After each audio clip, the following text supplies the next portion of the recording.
Le sol stratifié est une option élégante et résistante à l'usure qui est facile à entretenir. Avant de commencer, la surface sur laquelle vous allez poser votre sol doit être sèche, ferme et plane. Pour éviter que votre nouveau sol ne gondole, laissez-le s'acclimater pendant 48 heures dans la pièce où vous le montrez. Gardez les paquets à plat sur le sol pour éviter que les planches ne se tordent. Calculez la surface de sol, la quantité de sous-couche et la surface de membrane anti-humidité dont vous aurez besoin. Multipliez la longueur du sol par la largeur pour obtenir la surface en mètres carrés, puis prévoyez 10% supplémentaires pour anticiper d'éventuelles erreurs. La membrane anti-humidité protégera la structure de la maison de l'humidité. Déroulez-la contre le mur. Il existe un grand nombre de sous-couches disponibles et la méthode de pose dépend du type que vous choisissez. Par conséquent, lisez toujours les instructions du fabricant concernant le produit choisi. Une fois que votre sous-couche est posée, vous pouvez choisir l'orientation des lames. Une orientation dans le sens de la longueur vers une source d'éclairage rend les joints moins visibles. Une orientation dans le sens de la largeur dans une pièce étroite rend celle-ci plus large. Vous pouvez monter une petite portion de lame pour choisir l'orientation que vous préférez. Prévoyez comment les lames s'ajusteront dans la pièce dans le sens de la largeur en divisant la largeur de la pièce par la largeur des lames. Pour un sol stratifié verrouillable après abaissement, utilisez une action descendante et écoutez le déclic qui vous permettra de savoir si les lames sont connectées. Si nécessaire, tapotez avec un maillet en caoutchouc pour garantir un bon ajustement.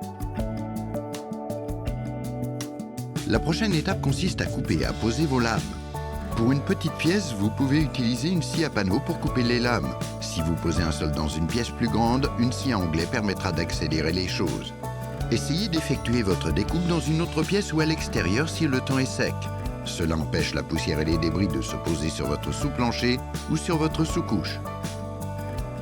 Commencez dans le coin le plus éloigné de la porte et posez la première lame avec l'extrémité de la languette courte face au mur.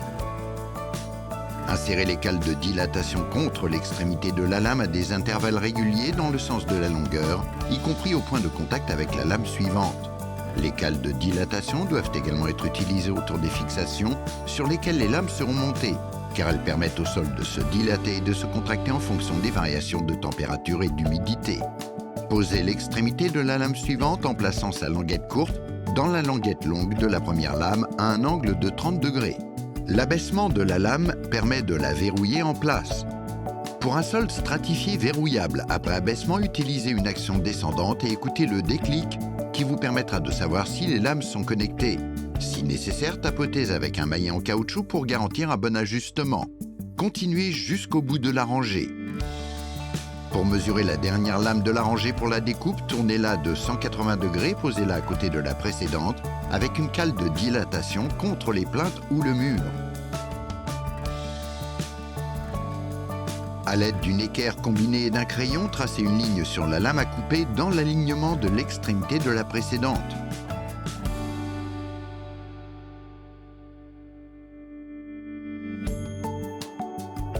Coupez à la taille requise et insérez la lame pour terminer la première rangée.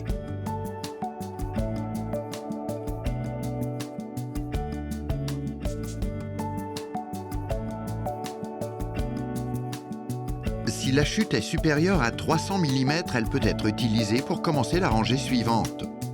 Sinon, vous pouvez couper une lame en deux. Commencez la rangée suivante avec l'extrémité coupée contre le mur. Poussez celle-ci vers l'avant et vers le bas pour la verrouiller en place. Répétez ce processus jusqu'à ce que vous ayez atteint votre dernière rangée. La dernière rangée, placez les lames les unes après les autres directement sur la ligne précédente et dans le sens où elles seront posées. Si vous coupez des lames dans le sens de la longueur pour les ajuster, alignez une troisième planche au-dessus avec sa languette entrante en contact avec les entretoises sur la plinthe.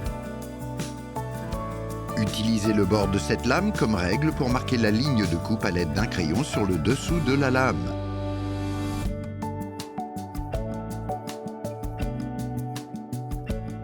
Mesurez chaque lame dans la position où elle sera posée, juste au cas où vos murs ressortiraient légèrement. Une fois que vous avez coupé toute la rangée, mettez les lames en place et utilisez un tire-lame pour garantir un ajustement serré.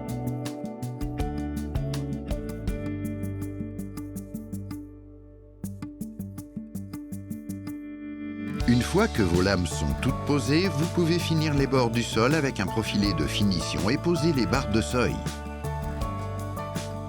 Retirez les cales de dilatation. Maintenez le profilé de finition contre le mur le plus long et marquez l'orientation de la coupe de l'angle du profilé de finition. Utilisez des pinces coupantes pour profilé de finition pour couper les coins à un angle de 45 degrés. Une fois que vous avez coupé le profilé de finition à la taille requise, appliquez une colle à prise rapide à l'arrière pour qu'elle adhère à la plinthe plutôt qu'au sol. Cela permettra au sol de se dilater et de se contracter librement. Enfoncez le profilé de finition. Utilisez les goupilles de panneaux pour maintenir le profilé de finition en place pendant que l'adhésif sèche.